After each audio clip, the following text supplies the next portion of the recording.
Imperial Warlords are a common villain in the post-Civil War era in Star Wars, both in Legends and in canon, and will likely be the focus of the upcoming Mandalorian and Grogu film, and the rest of the Mandoverse properties.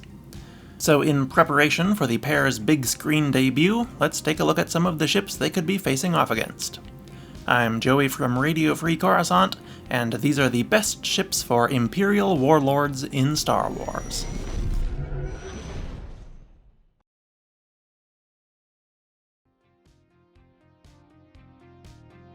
Raider. The first ship on the list is the Kuat Drive Yard's Raider II class corvette. This is probably the smallest ship an Imperial Warlord could get away with using as their main vessel. Smaller vessels like the Gozanti can be useful for logistics and support purposes, but for a command ship or mainline warship, the Raider is as small as you could feasibly get. You would need several of these to be able to hold your territory, but fortunately it was remarkably powerful for its size. It was fairly well armed and well armored, and could carry a squadron of 8 TIE fighters aboard. This hangar was very well protected too, meaning it would not be a tactical vulnerability that your enemies could exploit. This came at a cost, though. The hangar was tiny, cramped, and appears to be extremely difficult to access.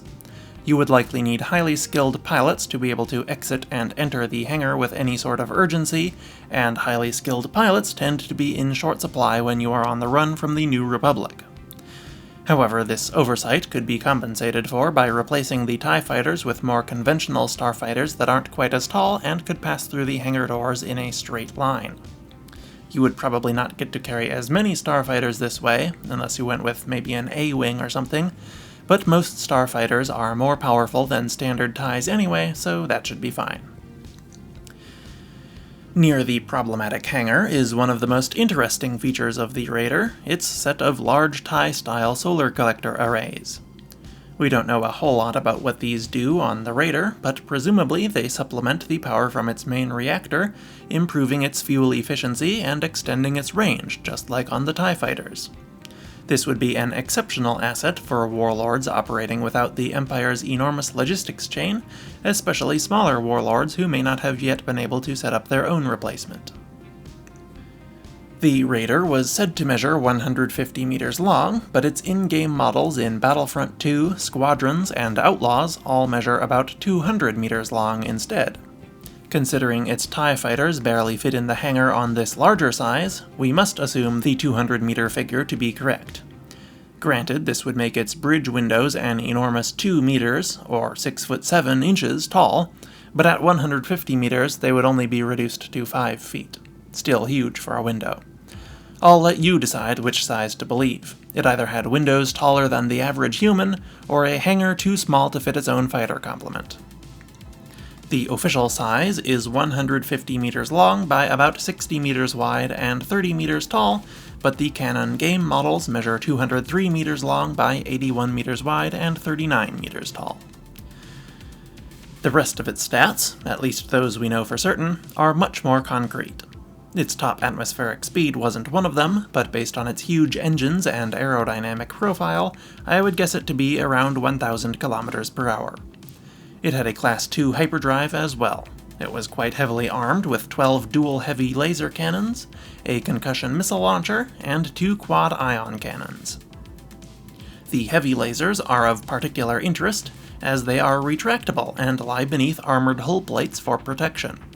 And while not strictly speaking a weapon in the conventional sense, it was also armed with an experimental communications jammer, critical for blocking out calls for reinforcements.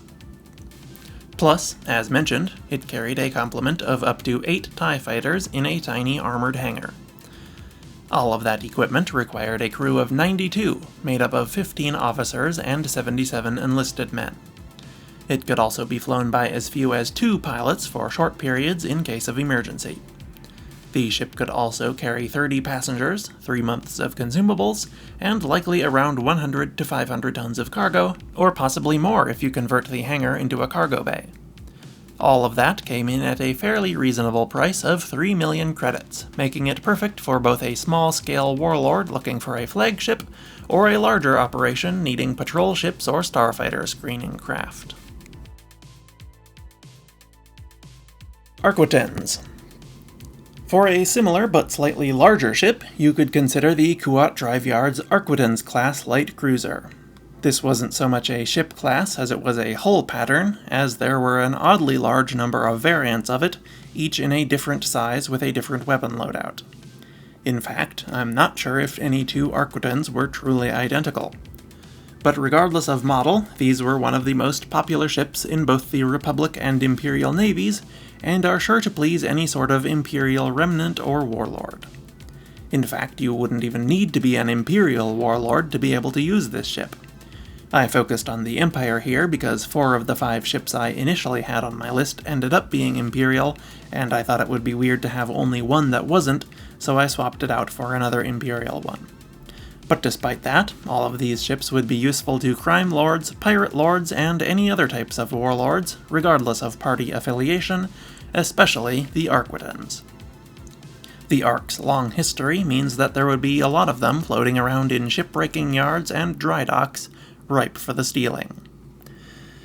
As for why you would want to, the reasons are much the same as those of the Raider. It was heavily armed and armored, extremely versatile, and generally good for a group without the resources of an entire empire at their backs. It also had the added benefits of abundant repair parts and excellent communications equipment.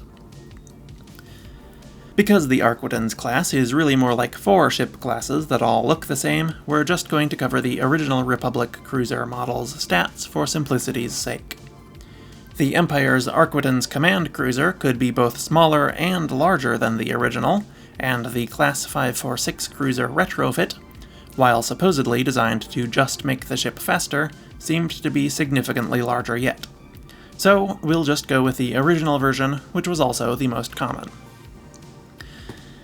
The Arquitens-class light cruiser measured 325 meters long by 135 meters wide and 56 meters tall. It had a Class 2 hyperdrive and a top atmospheric speed of 750 kilometers per hour. It was normally armed with 4 twin light turbo laser batteries, 4 quad laser cannon batteries, and 4 concussion missile launchers. The Imperial version also included a tractor beam projector. The Arquitens could carry 3 tie-line starfighters between the prongs at its bow, and could also dock a shuttle there instead if preferred. It required a crew of 100 originally, though this figure changes drastically between versions, so make sure you have enough for the version you get. The Class 546 requires 250, and the Command Cruiser requires a whopping 750 for some reason. Another good reason to shoot for the original variant if you can. Fortunately, its capacity of 100 passengers, 1,200 tons of cargo, and 3 months of consumables seems to be standard across all models. Finally, it cost 4 million credits for the original model, or 5 million for the Command Cruiser. Carrick Cruiser. Another, even better Republic-turned-Imperial light cruiser would be the Demorian Manufacturing Corporation Carrack-class light cruiser. Demorian's product line usually consisted of mediocre freighters and civilian transports, but they really went off with the Carrack and produced one of the best light cruisers in galactic history. The ship was extremely well armed for its size, with over twice as many turbo lasers and 5 times as many light weapons as the similarly sized Arquitens. Like the previous 2 ships, it could also carry TIE fighters, though in this case in a somewhat precarious-looking external rack. Better than its weapons and fighter complement, though, was its armor. The Carrack was clad in high-density overlapping armor plates that made it nearly impenetrable, albeit with a critical weak spot around its reactor. It also had powerful and highly efficient shields, and a unique internal layout with hatches between compartments to automatically seal them in case of a hull breach. This meant that the ship could withstand hits that would destroy even much larger vessels, continue fighting even with severe damage, and even protect a large number of survivals when the ship eventually was destroyed.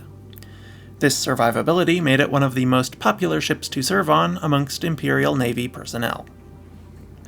One unusual feature of the Carrack can be found at the bow. Canonically, there is supposed to be an enormous multi-deck bridge window here. However, this was not present on the original illustration of the Carrack, just a somewhat unusually shaped hull plate. Later interpretations misread this as being a window, despite it being around 3 or 4 decks high, and every appearance of the Carrack has doubled down on this. I can't think of any other ship with multi-story windows, even on large luxury yachts, so it seems completely ridiculous to me that a heavily armored warship would voluntarily include such a huge weak spot. Not to mention, the ship's bridge was said to take up all 4 decks behind the window, which doesn't really seem necessary. Even the bridges of super star destroyers were still contained within 1 deck with normal-sized windows. So, I have chosen to reject this notion and give the ship a normal bridge window on my model of it. I also gave it a secondary window lower down, perhaps for an officer's lounge or secondary bridge facility. I kept the silhouette of the big window though, and painted it dark gray to maintain the iconic look of the ship. Part of what makes the giant windows so troubling, other than structural considerations, is that it makes the ship look like it should be 1/10 its actual size. I like to imagine that the darker plating on my version, or even the big window on the canonical version, is actually part of a ruse to deceive viewers into thinking it is a much smaller ship at a glance, so they don't notice its complement of TIE fighters and array of turbolasers until it is far too late. This idea is also helped by its disproportionately huge targeting rectenna on the top, and the fact that all of its weapons are retractable like those of the Raider, further confusing a rebel or smuggler trying to observe the ship from afar without arousing its attention with active sensor scans. Regardless, between its deceptive appearance, powerful weapons, and exceptional armor and shields, the Carrick cruiser would be the perfect ship to use in an Imperial Remnant fleet or for an individual warlord. The Carrack measured 350 meters long by 72 meters wide and 75 meters tall. It was very fast, with a top speed of around 1,050 kilometers per hour and a Class 1 hyperdrive. It was armed with 10 heavy turbolaser batteries, 5 tractor beam projectors, and either 20 ion cannon or laser cannon batteries, all concealed in retractable ports. It could also carry 4 TIE fighters in external Gozanti-style racks. The ship required a fairly large crew of 1,092, but could be operated by as low as 500 crew if necessary, and even just 2 pilots for brief emergency periods. It could also carry 142 passengers, 3,500 tons of cargo, and 1 year of consumables. Sadly, the price of the Carrack is unknown, but I would estimate it to be around 8 million credits. Gladiator. Going up in size a bit, another great ship for Imperial Warlords would be the Kuat Drive Yard's Gladiator-class Star Destroyer. This was the smallest ship to be classed as a Star Destroyer by the Empire, though it was occasionally referred to as an escort frigate, and really should have been considered a heavy cruiser. This ship was meant to be a Star Destroyer escort during the Clone Wars, but was repurposed as an independent long-range patrol vessel and put to work hunting down remote rebel bases in the Outer Rim. This purpose would likely make it one of the most accessible ships for a warlord after the fall of the Empire. With the majority of the gladiators in service already operating by themselves far from the watchful eye of the authorities, it would be very easy for gladiator captains to make the ships disappear when the Rebel Alliance declared victory. You could then ally with captains of the smaller ships we've already discussed and begin building up your own Imperial Remnant, either to try to restore the Empire like some, or just to build power for power's sake like others. With a wide variety of mission profiles from starfighter screening to orbital bombardment, this would be the perfect ship for an Imperial warlord. The Gladiator measured 600 meters long by about 455 meters wide and 180 meters tall. It had a Class 1 hyperdrive and a top atmospheric speed of 850 kilometers per hour. It was armed with 12 dual light turbolaser turrets, 10 medium laser cannon turrets, 10 assault concussion missile launchers, and 8 tractor beam projectors. The ship also had a fairly large hangar capable of carrying 24 TIE fighters, 5 AT-STs, and several shuttles and landing craft. It required 1,255 crew, and could carry 1,200 passengers, 2 years of consumables, and probably a few thousand tons of cargo. It was fairly expensive at 34 million credits, but for its size and capabilities, that wasn't too bad of a deal. Though for my money, I'd still probably prefer 3 Carracks. Imperial Star Destroyer. And finally, one of the best ships for an Imperial Warlord would be the Kuat Drive Yard's Imperial-class Star Destroyer. This would be the largest practical ship for a warlord without the benefit of Imperial logistics, and would be great either as the backbone of a large remnant fleet, or as the flagship of a fleet of smaller ships. This enormous vessel was the premier capital ship of the Galactic Empire, and was used for a very wide variety of roles, such as military transport, command ships, planetary blockades or bombardments, system patrols, and more.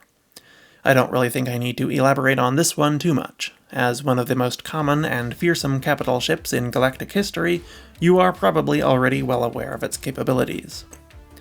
The ship was not without its drawbacks. For example, it was extremely crew and supply intensive, and ISDs were likely a high priority target to be hunted down by the New Republic, but either way it was still powerful enough to be well worth it. The ISD measured 1,600 meters long by 985 wide and 455 tall. It had a maximum atmospheric speed of 975 kilometers per hour and a Class II hyperdrive.